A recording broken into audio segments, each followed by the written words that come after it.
Naam, jazakumullah khayran, Cheikh. Donc, question suivante, Inch'Allah. Salam alaikum ya Cheikh. Hafizakumullah.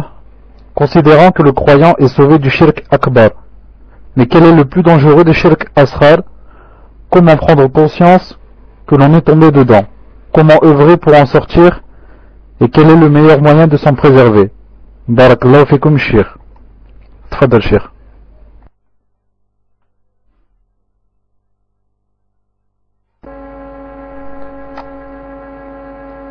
Les savants, quand ils attendez, je cherche le mot, quand ils classent les péchés, comment ils les classent? Ils disent, premièrement, il y a le grand shirk. Deuxièmement, il y a le petit shirk. On commence du plus dangereux, on descend vers le moins dangereux. Il y a premièrement le grand shirk. Deuxièmement, le petit shirk. Troisièmement, la bid'a, l'innovation. Quatrièmement, le grand péché. Cinquièmement, le petit péché. Comme ça, il faut les classer, il faut que vous les connaissiez, que vous les appreniez. Le grand shirk, ensuite le petit shirk, ensuite la bid'a. La bid'a, quand on parle de gens, on dit attention à la bid'a, attention c'est un mubtadi, attention, hein, certains rient. Ils disent c'est quoi la bid'a? Non, tu sais pas ce que c'est la bid'a. La bid'a, c'est plus grave que tu boives de l'alcool ou que tu fasses la fornication. La bid'a, c'est plus grave. Pourquoi? Car quand tu bois de l'alcool ou tu fais la fornication, c'est seulement des tentations. La preuve, si on commence à t'en parler de ce qu'a dit Allah Ta'ala, tu vas pleurer, tu vas dire je regrette, etc. Je ne vais plus faire cette chose. Mais la bid'a, non. La bid'a, c'est adorer Allah Ta'ala avec ce qu'il n'a pas légiféré.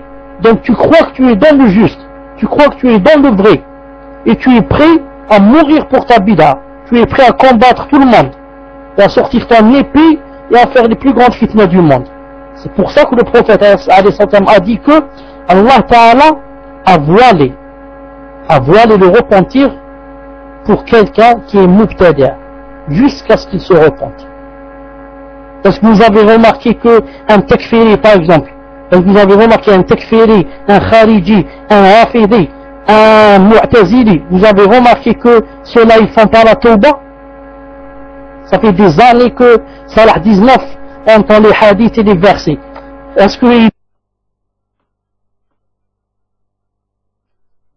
peut faire tauba un jour? Allah Ta'ala a voilé.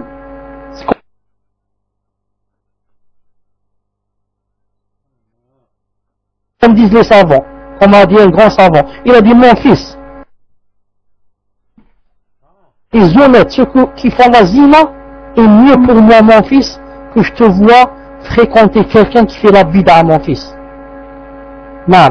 Donc c'était quoi la question exactement? Donc c'est pour ça que on doit faire tout notre possible. Pourquoi? Pour ne pas faire ni le grand shirk ni le petit shirk. Et pour ne pas les faire, qu'est-ce qu'il faut? Une seule chose, une seule, plus importante.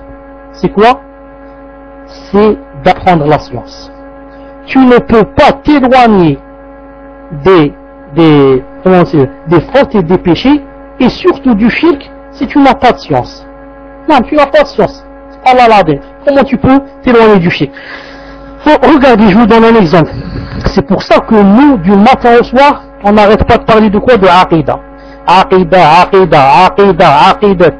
tawhid. Apprends tawhid, aqidah, apprends. Plus tu apprends ça, plus tu t'éloignes du shirk. Le shirk, c'est contre le tawhid. Tu n'as pas de tawhid, tu n'as pas d'aqidah. Comment veux-tu que tu ne tombes pas dans le shirk? C'est impossible, subhanallah. Ce sont des choses qui sont contradictoires. Tu veux pas le shirk. Alors, où est le tawhid? C'est le tawhid qui va quoi? T'empêcher. C'est comme si quelqu'un va se jeter d'un avion, il n'a pas de parachute. Il n'a pas de parachute. Khalas, salam alaykoum. Creusez-lui, ça tombe. Creusez-lui, ça tombe. Combien qu'il a d'occasion pour qu'il ne meure pas celui-là?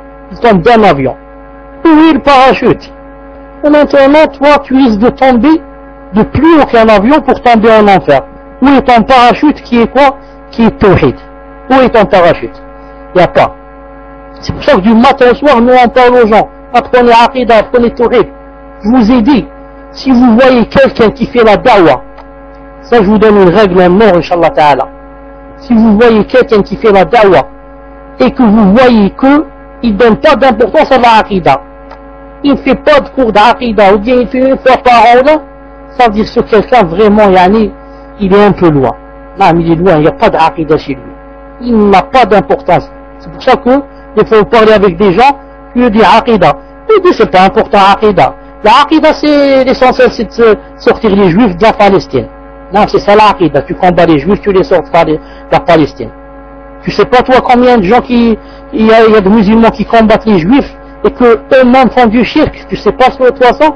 Tu sais pas que les talibans, quand ils ont combattu les Américains en Afghanistan, tu savais pas qu'en même temps ils combattaient les Américains, et en même temps ils tournaient autour des tombes et demandaient aux morts de leur donner la victoire. C'est pour ça qu'Allah Ta'ala ne leur a pas donné la victoire des talibans. Ils ne sont pas arrivés à l'État islamique. Les années en train de s'entretuer. Pourquoi? Il n'y a pas de tawhid. Il n'y a pas de tawhid. C'est pour ça qu'il y a un grand savant. Il y a un grand savant, une fois, il y a des années, il a expliqué le tawhid. Le tawhid, pour l'apprendre, combien qu'il faut? Des années. Toute ta vie, tu vas l'apprendre, ça ne va pas suffire. Il apprenait le tawhid, il le rapprenait. Ensuite, quelqu'un a dit un jour, un élève, comme ça, avec une bonne intention. Il a dit, Cheikh, je peux dire quelque chose? Il a dit, tfadlal. Il a dit, excusez-moi, Cheikh, mais j'ai honte. Tfadlal, ça fait rien. Il a dit, voilà, Cheikh, pardon, mais toujours aqidah avec vous du matin au soir, aqidah. Si un peu on change et on apprenait un peu fiqh, un peu sira, un peu kda. Le Cheikh a dit d'accord. L'aqidah khlas. Il a dit, naam khlas, l'aqidah ça fait 2-3 ans qu'on apprend, alhamdoulilah. On connaît tout, alhamdoulilah, ça nous suffit. Alhamdoulilah, il a dit le Cheikh, alhamdoulilah. Donc aqidah, vous avez bien compris, vous connaissez très bien, alhamdoulilah. Donc prochain cours, Inch'Allah Ta'ala, on commence fiqh. Prochain cours, ils ont commencé fiqh. Il s'est passé avec eux, il a dit voilà, pour faire les ablutions, on dit bismillah, ensuite ceci, cela. Ensuite il leur a dit à propos, je vous ai pas dit une chose importante. Vous savez ce qui s'est passé hier dans la ville? Ils ont dit non, on sait pas. Il a dit, savez pas ce qui s'est passé la nuit? Ils ont dit non, on sait pas ce qui s'est passé. Il a dit subhanallah al-azim. Il leur a dit quelqu'un, non, les soldats, les policiers là, ont attrapé quelqu'un qui tournait autour de la tombe et disait aux morts, ya Sidi Flan, je suis stérile, donne-moi des enfants. Alors quand dit les élèves qui étaient assis, ils ont dit subhanallah, qaddar Allahumma shafa'al. Oh, dommage, hein, dommage, subhanallah al-azim. Celui-là c'est un fou, il tourne autour de la tombe. Continue, Cheikh. C'est quoi la deuxième des choses? Vous voyez comment ils sont vite passés. Hein? Et la deuxième des choses, il leur a dit, ils ont attrapé quelqu'un, un flagrant délit, qui faisait la zina avec sa mère. Alors là, quand il a dit ça, tous les élèves ont crié, Allahu Akbar, la ilaha illallah, la ilaha illallah, Allahu Akbar, mujrim, assassin,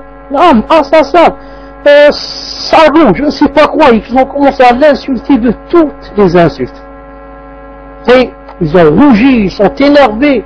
Le Cheikh a dit, asseyez-vous, barakallah, moi, asseyez-vous. 5 minutes là, il les a fait asseoir. Ensuite, il leur a dit, écoutez mes enfants, écoutez. Je vais vous montrer que vous êtes vraiment loin de la aqidah. Écoutez mes enfants. Quand je vous ai parlé de quelqu'un qui tournait autour de la tombe et qui demandait aux morts de lui donner des enfants ou bien de faire descendre la pluie, c'est quelqu'un qui faisait le grand shirk et qui, s'il allait mourir, il allait rentrer éternellement en enfer. Le maximum que vous avez fait, vos 3 mots, et vous vous êtes tué. Et quand je vous ai dit par contre que quelqu'un a fait la zina avec sa mère, qui n'est rien comparé à ce qu'a fait le premier au grand shirk. C'est quoi la zina avec sa mère? C'est un grand péché, c'est tout. Mais est-ce qu'on sort de l'islam? On ne sort pas. On n'est pas sorti de l'islam. On a fait un grand péché. On fait tauba, on demande la pardonner. Et si on meurt après avoir fait zina avec sa mère, on ne va pas rentrer éternellement en enfer. On va quoi? Ou bien Allah Ta'ala va nous pardonner, ou bien va nous faire rentrer en enfer et nous faire sortir. Ce n'est pas comme le premier qui tournait autour de la tombe. Ah, vous avez vu, quand je vous ai dit ça, vous avez crié, vous avez ceci, vous avez cela. Donc mes enfants, il leur a dit, vous êtes vraiment loin de la aqidah. Vous n'avez rien compris encore dans la aqidah. La preuve, vous vous énervez pour quelqu'un qui fait un grand péché, qui est la zina, et pour quelqu'un qui fait plus grand péché, le shirk, que Allah Ta'ala ne pardonne pas, qui te fait rentrer éternellement en enfer, vous dites seulement, Qaddar Allah ma shafa'al. Et vous leur a dit, je vous ai dit les enfants, vous êtes vraiment loin. Tafadhal, Inch'Allah, que Allah subhanahu wa ta'ala nous apprenne notre religion et la aqidah. Si c'est le moment d'arrêter, vous me le dites, Inch'Allah.